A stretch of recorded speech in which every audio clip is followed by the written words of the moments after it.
Bueno, seguimos entonces con metales alcalinos. Vamos a ir, yo voy a ir haciendo los videos de equilibrio de precipitación y metales alcalinos porque están vinculados. Vamos a ver que vamos a hablar de red cristalina, de compuestos iónicos.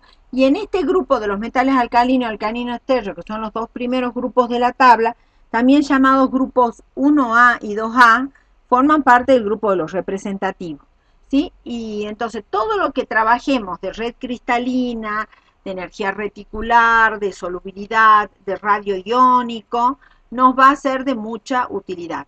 Recién en equilibrio de precipitación yo les empecé a trabajar lo que era un ciclo de Von Haber, un ciclo termoquímico, que nos permitía analizar en ese caso el proceso de solubilización de un compuesto iónico.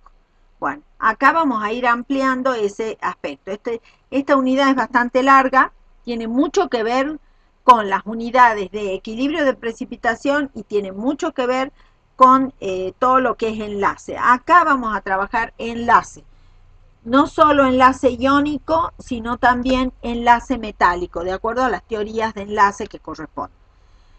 Como son los primeros grupos de la tabla que empezamos a trabajar, el estado natural y abundancia tienen mucha importancia, porque de acuerdo a cómo los encontremos en la naturaleza y en la forma, la cantidad, en la cantidad en que estén en presente, va a ser el método de obtención que nosotros vamos a obtener. Entonces va a depender el tipo de compuestos y en la cantidad que están, ¿sí? Las propiedades periódicas, volvemos a las propiedades periódicas, o sea, que vuelvan a los videos de propiedades periódicas. Las propiedades diferenciales, ya vamos a ver que todos los grupos de la tabla cuando se analizan hay una metodología de estudio de los grupos de tabla. Generalmente se trabajan, son las columnas de la tabla periódica y siempre va a haber un elemento diferencial, el elemento diferencial, el análisis del elemento diferencial y la variación de las propiedades periódicas va a ser la forma de estudiarlo. Por supuesto, vamos a trabajar propiedades químicas, son cómo se comportan químicamente, qué tipo de compuesto puedo esperar.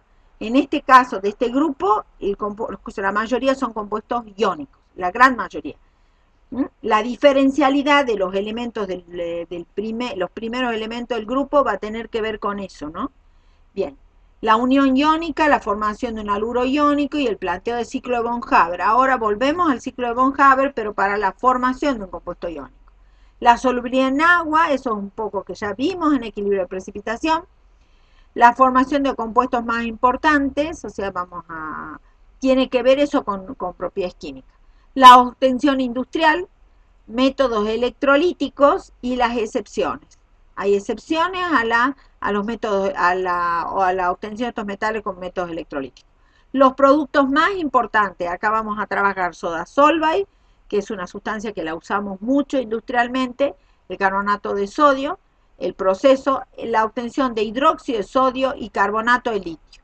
Y finalmente algunas aplicaciones. En el caso de estos metales alcalino y alcalino tercio, hago la aclaración que es válida, que las aplicaciones generalmente son las de compuestos de, porque son tan reactivos, estos tan reactivos, pues situación que tiene que ver con las propiedades periódicas, que jamás lo vamos a encontrar en forma nativa, como al hierro, al platino, perdón, como al oro, al platino. El hierro jamás va a estar en forma nativa, perdón. El oro, el platino, los metales nobles. Estos son metales muy reactivos. Entonces las aplicaciones van a tener que ver con sus sales. ¿Mm? Bien. Los metales alcalinos. Acá vamos a dividir una parte de las diapositivas, tienen que ver con los metales alcalinos y otra parte con los metales alcalinos tercios. Si bien están vinculados, vamos a aprovechar esas relaciones de los dos para no estudiarlos en forma tajantemente como grupos independientes, porque tienen cierta vinculación. Entonces, ¿dónde lo encontramos al grupo? El sulfato de litio, el litio mejor dicho, lo vamos a encontrar, perdón, no es el sulfato, es un aluminosilicato de litio, el espodumeno. También aquí no están mencionadas, pero también lo vamos a encontrar como cloruro de litio en las salmueras de la puna. El sodio, obviamente, como cloruro de sodio en las salinas, ¿sí? Fundamentalmente a partir de ahí es que se lo obtiene al sodio, y al cloro también se lo obtiene de la salina. El nitrato de sodio, que es un mineral que está en Chile, después el potasio está en la carnalita, que es una sal doble sal doble de cloruro de potasio y cloruro de magnesio hidratada. También el salitre, nitrato de potasio. El salitre es el nombre del mineral. El nitrato de potasio es la composición química del mineral. Los compuestos de rubidio y cesio, pongan atención, se obtienen en pequeñas cantidades en la recristalización de las sales de procedencia natural de los otros metales alcalinos. El francio, el último elemento del grupo, lo mismo va a pasar con el radio, lo mismo va a pasar con el astato, por ejemplo, con el polonio. Fíjense que son los últimos elementos del grupo, son radioisótopos. Por lo tanto, las propiedades químicas no son importantes, pero sí las propiedades radioquímicas. Bien, acá les aclaré en cuanto a las salmueras de cloruro de litio que se encuentran en los salares de la Puna.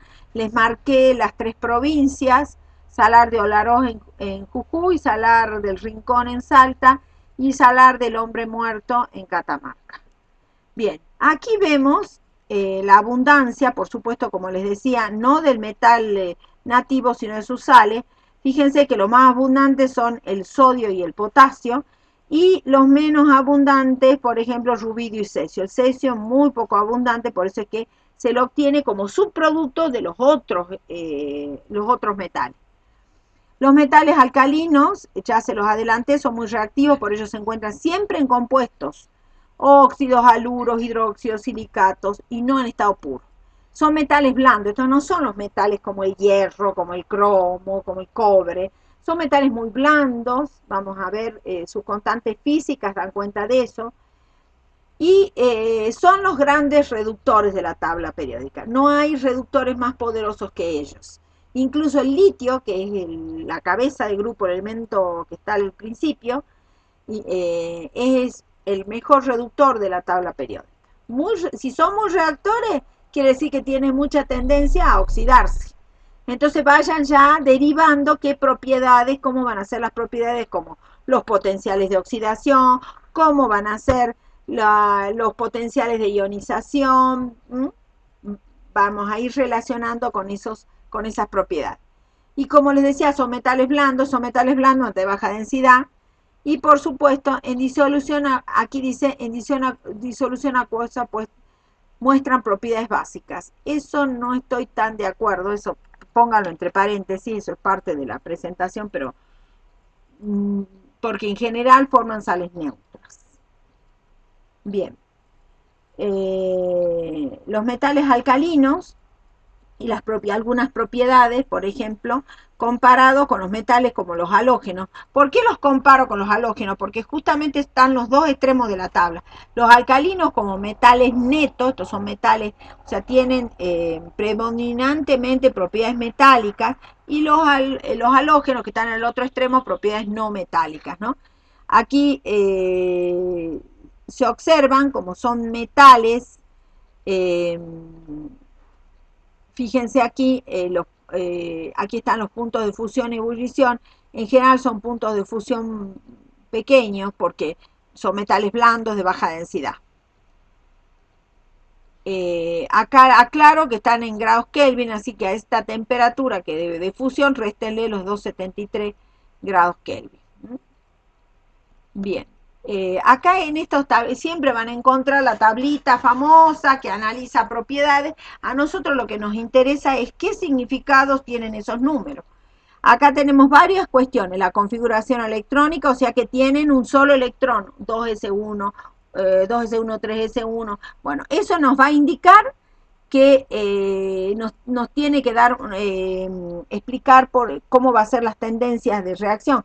Van a tender a perder ese electrón y de acuerdo a la teoría del octeto de Lewis, asemejarse al gas noble más próximo, que es el inmediato anterior en este caso. ¿Sí? La energía de ionización, fíjense los valores, está en kilojoule por mol. Las energías de ionización, estos equivalen más o menos entre 3 y 4 electronvoltios. Acuérdense, para comparar, ¿no?, el potencial de ionización del átomo de hidrógeno era como de 13 voltios. O sea, en kilojoule por mol, hagan la conversión, va a ser mucho más alta en el átomo de hidrógeno. En esto va a ser mucho más pequeña. Por eso es que en este grupo no podía entrar el hidrógeno, porque sus potenciales de ionización son en general muy pequeñas. Eso hace que tengan tendencia a formar un compuesto iónico. Si implica menor energía extraer ese electrón, van a tener más tendencia a formar iones, en este caso cationes con una sola carga eléctrica. Entonces, esta pequeña, comparada por ejemplo con el átomo de hidrógeno, comparada con los potenciales de ionización de un no metano, están indicando que va a tener tendencia a formar un compuesto iónico y a formar un catión. Los radios iónicos, fíjense, acá están los radios iónicos del ion con una sola carga positiva. El radio atómico, ¿sí? Radio iónico y radio atómico van a crecer a medida que bajamos por el grupo, porque lógico, van aumentando el tamaño del átomo porque van aumentando los niveles electrónicos, ¿sí? Va aumentando, entonces aumenta el radio. El punto de fusión van a ser bastante, aquí se lo puse en grados centígrados, muy pequeñito. Fíjense el caso del punto de fusión del cesio, qué pequeño que es, casi cercano a la temperatura ambiente, el cesio, ¿sí? Tiene un punto de fusión muy bajo y incluso el litio, que tiene un punto de fusión más alto, no es tan alto como si fuera, por ejemplo, el hierro, 1500 grados tiene punto de fusión el hierro. Si son metales blandos de baja densidad, eso va a tener que ver mucho cómo los voy a obtener. Voy a relacionar el punto de fusión como cómo los obtengo. Porque son electrólisis a altísimas temperaturas, entonces a la temperatura en que trabajo yo en electrólisis los obtengo líquidos. El punto de ebullición obviamente es mucho mayor. La energía de sublimación. Acá hay dos cosas importantes. La energía de sublimación que tienen también nos va a dar una idea de la reactividad. Nos va a dar idea de la reactividad, de la tendencia a formar un compuesto iónico, pero cuando analicemos la forma como reaccionan estos compuestos formando un compuesto iónico con el ciclo de von Haber, una energía de sublimación pequeña va a favorecer la formación de un compuesto iónico. Bien, la energía de hidratación, lo que acabamos de ver en equilibrio de precipitación, la energía de hidratación es muy elevada. Son energías de hidratación bastante grandes. Esto tiene que ver con la solubilidad. Cuanto mayor sea la energía de hidratación o de solvatación, voy a poder compensar la energía que me implica producir la ruptura de la estructura cristalina. Entonces voy a tener en general compuestos solubles. Este grupo va a tener en general compuestos solubles. Fíjense en el listadito de compuestos solubles. Siempre son los metales alcalinos, los halogenuros de metales alcalinos, ¿sí? Los sulfatos de metales alcalinos, ¿sí? Los nitratos, todos son solubles, acuérdense de eso. Y la energía potencial, la energía de reducción está expresada acá, la energía de reducción va a ser todo negativa porque tiene mucha tendencia a oxidarse, por lo tanto van a ser potenciales altos. Estos van a ser los más reductores, entonces esta energía va a tener que ver con su poder reductor. Presten atención al análisis que hicimos porque lo vamos a hacer siempre va a ser así, o sea, trabajar con los datos de una tabla y ver qué significado tiene. Bueno, hasta acá